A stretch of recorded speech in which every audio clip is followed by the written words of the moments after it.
పాకిస్తాన్లో టెర్రరిస్టులకి ఏ level security ఉంటుందంటే ఇప్పుడు చెప్పేది ఆల్మోస్ట్ సినిమాల్లోనే చూసుంటారు. బట్ సినిమా స్టోరీ కాదు, రియల్ గా ఇలాగే జరుగుతుంది. అబూ కతల్ అని ఒక మోస్ట్ వాంటెడ్ టెర్రరిస్ట్ ఉన్నాడు. హఫీజ్ సయీద్ కి మేనల్లుడు వీడు. ఇలాంటి మోస్ట్ వాంటెడ్ టెర్రరిస్టులని కంటికి రెప్పలా కాపాడటమే పాకిస్తాన్ ఐఎస్ఐ పని. వీళ్ళు డెన్ వదిలి బయట ప్రపంచంలోకి రావాలంటే ముందుగా పాక్ ఐఎస్ఐకి చెప్పాలి. ఆ అధికారులు ప్రతి 5 కిలోమీటర్లకి స్పెషల్ సెక్యూరిటీ కల్పిస్తారు. వాళ్ళు క్లియరెన్స్ ఇస్తేనే ఆ టెర్రరిస్ట్ కాన్వాయ్ ముందుకెళ్తుంది. ఎక్కడైనా అనుమానాస్పదంగా ఉంది అనిపిస్తే కాన్వాయ్ని వెంటనే సేఫ్ షెల్టర్ వైపు తిప్పేస్తారు. ఇలాంటి సేఫ్ షెల్టర్లు ప్రతి 2-3 కిలోమీటర్లకు ఒకటి ఉంటుంది. అలా ఆ ఉగ్రవాది ప్రయాణం మొదలైనప్పటి నుంచి అతను ఎక్కడికి వెళ్లాలనుకున్నాడో అక్కడికి వెళ్లేంత వరకు సెక్యూరిటీ కల్పిస్తూ వెళ్తారు. ఆ ఉగ్రవాది దరిదాపుల్లోకి ఎవ్వరు వెళ్లాలన్నా పాకిస్తాన్ ఆర్మీ కల్పించే సెక్యూరిటీని దాటుకునే వెళ్ళాలి. అలాంటిది ఒక 4 వ్యక్తులు ఆ టెర్రరిస్ట్ గ్రూప్ లోకి చొరబడి సెమీ ఆటోమేటిక్ గన్స్ తో గుళ్ల వర్షం కురిపించారు. ఖతం, అబూ కతల్ అనే మోస్ట్ వాంటెడ్ టెర్రరిస్ట్ ప్రాణం గాల్లో కలిసిపోయింది. ఆ మరుసటి రోజు హెడ్లైన్ ఏంటంటే, గుర్తు తెలియని వ్యక్తుల చేతిలో తీవ్రవాది హతం. ఇంతవరకే బయటకు వస్తుంది తప్ప ఆ గుర్తు తెలియని వ్యక్తులు ఎవరో తెలియదు, ఎవరు చంపుతున్నారో కూడా తెలియదు. ఇలా ఏకంగా 26 మంది మోస్ట్ వాంటెడ్ టెర్రరిస్టులని హతమార్చారు. కానీ ఈ పని చేస్తున్నదెవరో చాలా కొద్ది మందికి మాత్రమే తెలుసు. పర్టికులర్గా మోదీ 2వసారి ప్రధాని అయ్యాక ఇలాంటివి జరుగుతున్నాయి. సో ఈ పాటికే అర్థమై ఉంటుంది ఆ గుర్తు తెలియని వ్యక్తులు ఎవరు. ఇప్పుడు చెప్పింది ఒక్క ఆపరేషన్ గురించే, ఇంకా చాలా చాలా ఉన్నాయి. వాటన్నింటి గురించి డీటెయిల్డ్గా తెలుసుకుందాం ఇవాల్టి బర్నింగ్ టాపిక్లో.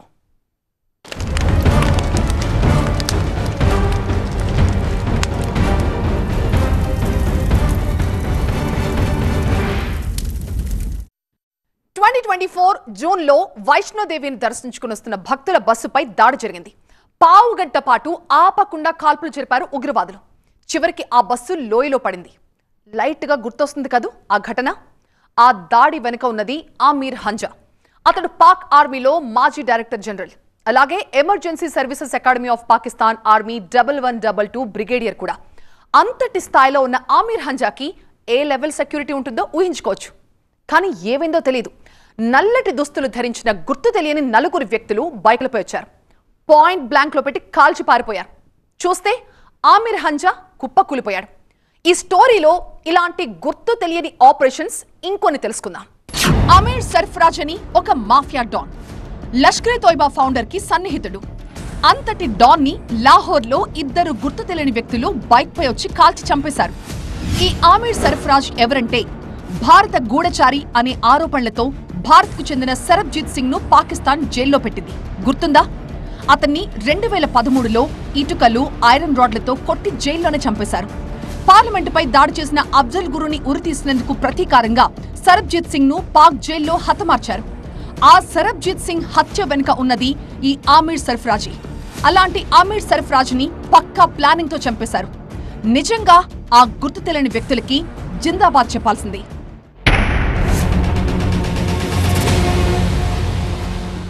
అమ్మో, ఉగ్రవాదులాని సాధారణ ప్రజలు భయపడటం సహజం. ఇప్పుడు దానికి విరుద్ధంగా జరుగుతోంది. పాకిస్తాన్లో చాలా స్వేచ్ఛగా తిరగగలిగే ఉగ్రవాదులు భయంతో వణికి చస్తున్నారు. సడన్ గా మోటార్ సైకిల్ పై ఎవరైనా వస్తారేమో, కాల్చేస్తారేమో, లేదా చల్లగాలి పీల్చుదామని బయటకొస్తే స్నైఫర్ పెట్టి లేపేస్తారేమోనని చచ్చి బతుకుతున్నారు. కేవలం 2 ఏళ్లలో ఏకంగా 26 మంది ఉగ్రవాదులని, అందులోనూ పాక్ ఐఎస్ఐ రక్షణిస్తున్న టెర్రరిస్టులని వాళ్ల అడ్డాలోనే చంపేయడం అంటే మామూలు విషయం కాదది.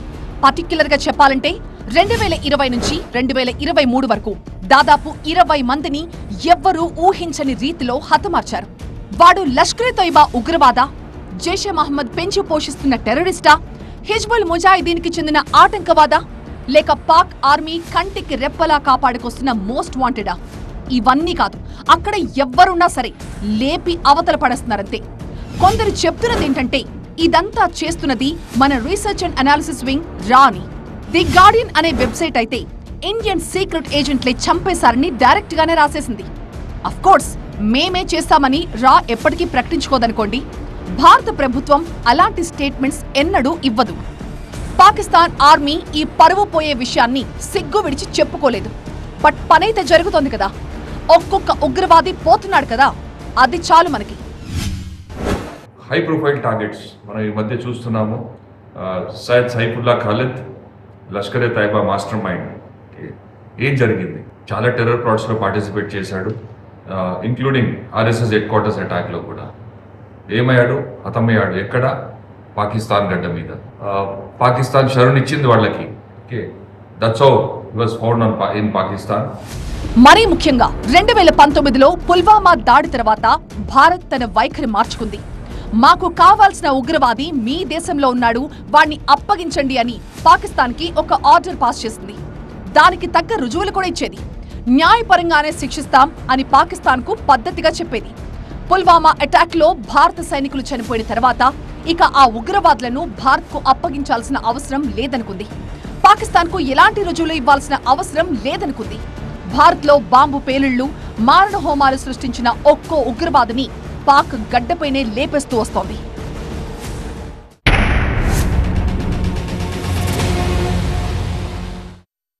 ఇజ్రాయెల్ గూఢచార విభాగం మొసాద్, ఇది వరల్డ్ ఫేమస్.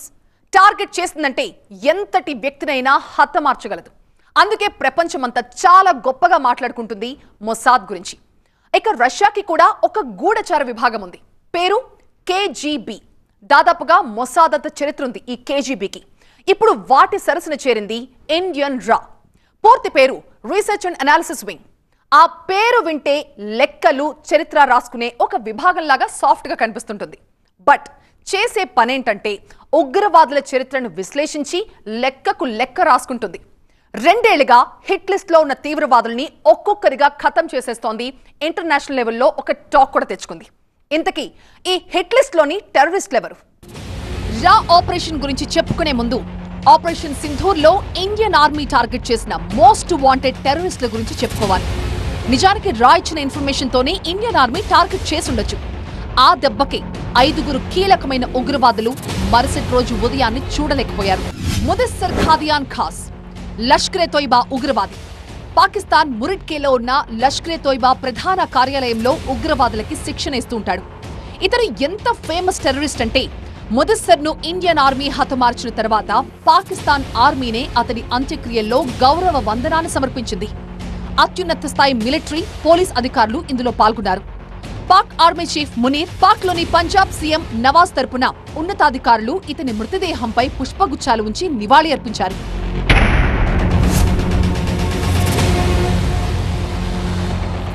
హఫీజ్ మహమ్మద్ జమీల్, జైషే మహమ్మద్ ఉగ్రవాది.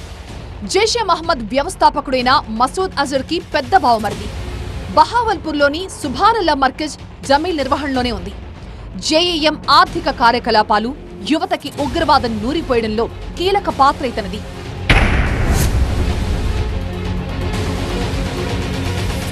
మొహమ్మద్ యూసఫ్ అజర్, ఇతను కూడా జైషే మహమ్మద్ ఉగ్రవాది.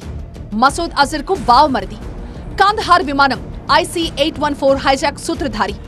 భారత హోంశాఖ రూపొందించిన మోస్ట్ వాంటెడ్ ఉగ్రవాదుల జాబితాలో ఇతని పేరు 21వ. జమ్మూ కాశ్మీర్లో జరిగిన అనేక ఉగ్రదాడుల్లో ఇతని ప్రమేయం ఉంది.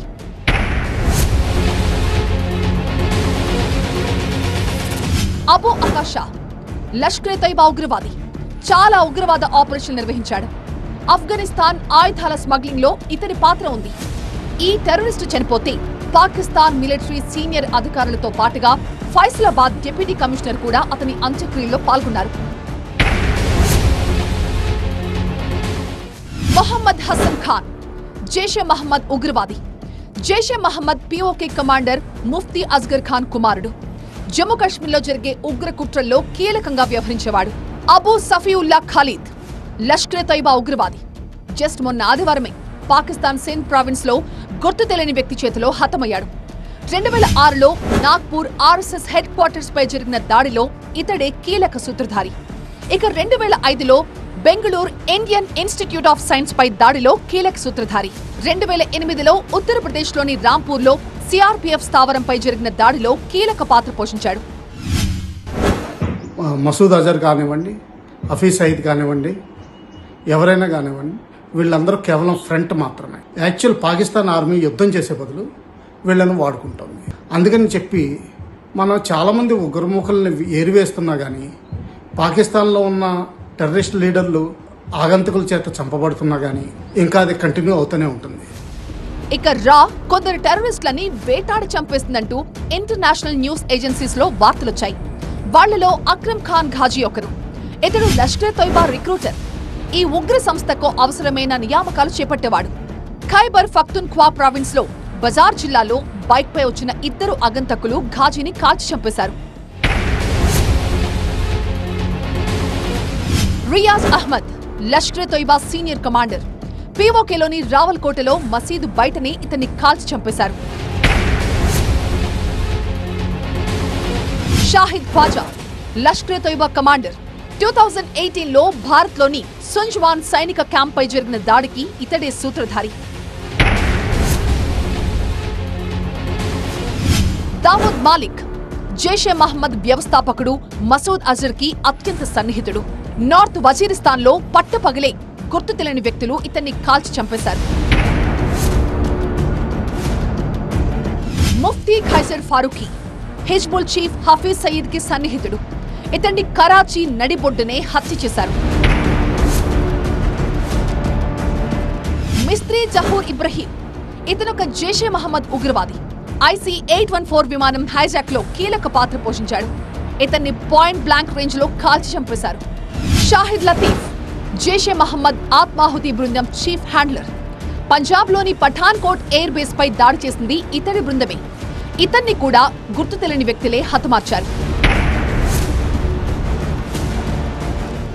Zahoor Mistry air India flight hijacker. ఇతన్ని కూడా ఊహించని రీతిలో హత్య చేశారు. బషీర్ అహ్మద్ పీర్ హిజ్బుల్ ముజాహిదీన్ ఉగ్రవాది. యూసఫ్ అజర్ లష్కరే తోయిబా ఉగ్రవాది. అబ్దుల్ మాలిక్ రవూఫ్ జైషే మహమ్మద్ ఉగ్రవాది. ముదస్సిర్ అహ్మద్ జైషే మహమ్మద్ ఉగ్రవాది. సలీం రెహమానీ హిజ్బుల్ ముజాహిదీన్ ఉగ్రవాది. హతీబ్ సింగ్ నిజర్ ఖలిస్తానీ ఉగ్రవాది. పరంజిత్ సింగ్ పన్వర్ ఖలిస్తానీ కమాండో ఫోర్స్ విభాగం చూస్తూ ఉంటాడు. కొందరు గుర్తు తెలియని వ్యక్తులు లాహోర్లో ఇతన్ని కాల్చి చంపేశారు. సో ఇక చెప్పేదేం లేదు. ఈ ఉగ్ర నక్కలు ఎక్కడ నక్కినా వెతికి మరీ చంపేశారు. ఆ గుర్తు తెలియని వ్యక్తులకి మరొకసారి జై హింద్. హమాస్ కి ఎవ్వరు చీఫ్ గా వచ్చినా సరే ఇజ్రాయెల్ చేతిలో మట్టి కరవాల్సిందే. అలాంటి ఆపరేషన్స్ చేస్తుంది. అచ్చం అలాగే లష్కరే తోయిబాకి ఎవ్వరు నాయకుడు కావాలనుకున్నా సరే ఇండియన్ ఏజెంట్స్ చేతిలో చావాల్సిందే. అలాంటి సీక్రెట్ ఆపరేషన్ జరుగుతోంది. అందుకే కనీసం మిగిలిన ఉగ్రవాదులనైనా కాపాడుకోవాలన్న తాపత్రయంతో టెర్రరిస్టులందరినీ అండర్ గ్రౌండ్ లోకి పంపిస్తోంది పాకిస్తాన్. మోటార్ సైక్లిస్టులు వస్తున్నారు, కాల్చిపరుస్తున్నారు కాబట్టి ఇకపై ఎవరు బయట ప్రపంచంలోకి రాకుండా తీవ్రవాదులని దాచేస్తోంది పాక్ ISI. మరి ఇండియన్ ఏజెంట్ల ప్లాన్ ఎలా ఉండబోతోంది? కోట తలుపులు తెరిచి ఉంచినప్పుడు ఎవరైనా వెళ్ళొచ్చు, ఎవరినైనా హతమార్చొచ్చు, ఎవరైనా హీరో అయిపోవచ్చు. కానీ శత్రువు కోటలోకి వెళ్లి వెంటాడి వాళ్ల చేతులతోనే కోట తలుపులు తెరిపిస్తాడే అతడు అసలు సిసలైన హీరో. 2 ఏళ్లుగా పాకిస్తాన్లో జరుగుతున్న స్పెషల్ ఆపరేషన్ తీరు ఇలాగే ఉంది. శత్రువు కలుగులో దాక్కుంటే ఉక్కిరి బిక్కిరి చేస్తున్నాం, కలుగులోంచి బయటకు రాగానే ప్రాణాలు పైకి పంపిస్తున్నాం. ఈ లెక్కన అండర్ గ్రౌండ్ లో దాక్కున్న మిగిలిన ఉగ్రవాదుల పరిస్థితి ఏంటంటారు? ఇండియన్ సీక్రెట్ ఏజెంట్స్ కి ఆ మాత్రం తెలియదంటారా? నిజానికి ఆపరేషన్ సింధూర్ తర్వాత పాకిస్తాన్ ప్రభుత్వం తీవ్రవాదులకు గట్టి భద్రత కల్పించింది. వాళ్ల దరిదాపుల్లోకి ఎవ్వరూ వెళ్లకుండా బందోబస్తు పెడుతోంది. అయినా సరే గుర్తు తెలియని వ్యక్తుల చేతిలో హతమవుతున్నారంటే అర్థమేంటి? మన నిఘా నేత్రం నుంచి ఎవరూ తప్పించుకోలేరు అనే కదా. మన భారతదేశ భద్రతా వ్యవస్థ ఒక కొత్త దిశలో దూసుకెళ్తుంది. ఇంతకు ముందులాగా రియాక్టివ్గా లేము, వీఆర్ ప్రొయాక్టివ్. 130 మంది పైగా ఉగ్రవాదులు ఇప్పటి వరకు హతమయ్యారు. ఇది not by chance. This is not by chance definitely. This is by precision strike carefully executed by our intelligence and special forces. ఉగ్రవాదుల్లో కూడా పై చేయి సాధించాలని కుతూహలం ఉంటుంది. ఉగ్రవాద సామ్రాజ్యాన్ని తామే ఏలాలి అనే తపనుంటుంది. సో అందులోంచే కొట్లాటలు, కుమ్ములాటలు మొదలవుతాయి. ఇలాంటి వాసనలు బాగా పసిగడుతుంది మన ఇంటెలిజెన్స్. ఆల్రెడీ ఈ తరహాలోనూ ఆపరేషన్స్ చేసిన అనుభవం ఉంది మనకి. మరో రూట్ కూడా ఉంది. పాక్ ISIలోనే డబ్బుకి అమ్ముడిపోయే రకాలుంటారు. అలాంటి బలహీన వ్యక్తులపై ఎప్పుడూ ఒక కన్నేసుంచుతుంది మన నిఘా నేత్రం. సరైన ఇన్ఫర్మేషన్ దొరకగానే విరుచుకుపట్టం మనకి వెన్నతో పెట్టిన విద్య. దానికి తోడు మన సీక్రెట్ ఏజెంట్లకి బైక్ నడపటం బాగా వచ్చు. అంతకు మించి శత్రువులపై గుళ్ల వర్షం కురిపించడం ఇంకా బాగా వచ్చు. సో ప్రాణ భయంతో చస్తూ బతకాల్సింది పాక్లో నక్కిన ఉగ్రవాదులే. 28,000 మద్రసాస్ నుంచి ట్రైన్ అయిన ఉగ్రవాదులు, అందులో మిలిటరీ ట్రైనింగ్ తీసుకున్న వాళ్ళు కనీసం 400-500 ఇంకా ఖాళీగా ఉంటారు పాకిస్తాన్లో. వీళ్ళందరూ ఉన్నంత వరకు, వాళ్ళ యాటిట్యూడ్ మారేంత వరకు వాళ్ళలో ఏమీ పరిస్థితి చేంజ్ కనిపించదు. మనం ఉగ్రవాదాన్ని ఎదుర్కోవాల్సిందే. అసలు ఆపరేషన్ సింధూర్ ని మొదలుపెట్టిందే ఉగ్రవాద అంతం కోసం. సో ఉగ్రమూక మొత్తం హతమయ్యేంత వరకు ఆపరేషన్ సింధూర్ ముగియనట్టే లెక్క. ఆల్రెడీ ఉగ్రవాదుల అంతు చూసేదాకా వేట ఆపబోమని తేల్చి చెప్పింది భారత్. అందుకే పాక్ టెర్రరిస్ట్ క్యాంపులపై దాడి చేసి హిట్ లిస్ట్ లో ఉన్న వాళ్ళని చంపేస్తూ వస్తోంది. మొత్తానికి ఇన్నాళ్లు పాక్ నగర వీధుల్లో స్వేచ్ఛగా తిరుగుతున్న వాళ్ళకి చావు భయం ఎలా ఉంటుందో రుచి చూపించాం. ఎవరు ఎప్పుడు ఎక్కడ ఎలా చంపేస్తారో తెలియని ఒక భయాన్ని పుట్టించాం. పాపం పాకిస్తాన్ పరిస్థితి ఎలా ఉందంటే, మన సీక్రెట్ ఏజెంట్లు చంపేస్తున్న ఉగ్రవాదులని పాక్ బయట పెట్టుకోలేదు. అలాగని కనిపిస్తున్న శవాలని దాచలేదు. చంపితేనేమో ఓహో ఈ ఉగ్రవాది కూడా మీ దేశంలోనే ఉన్నాడన్నమాట అనే విషయం ప్రపంచానికి తెలుస్తుంది. చంపిన విషయం చెప్పకపోతే మిగిలిన ఉగ్రవాదులు ఊరుకోరు. సో పాకిస్తాన్కి బేసిక్గా ఎలాంటి ఆప్షన్స్ లేకుండా చేస్తున్నాం మనం. భారత్ ఈ వ్యూహం మార్చినప్పటి నుంచి పాక్లో దాక్కున్న ఉగ్రవాదులకి, ముఖ్యంగా పాక్ ఐఎస్ఐకి నిద్ర పట్టడం లేదు. భవిష్యత్తులో ఇలాంటి ఆపరేషన్స్ మరిన్ని చూడబోతున్నాం మనం. Just wait and see. ఇదే వాళ్ళ బర్నింగ్ టాపిక్. మరొక టాపిక్తో మళ్ళీ కలుద్దాం. చూస్తూనే ఉండండి TV9.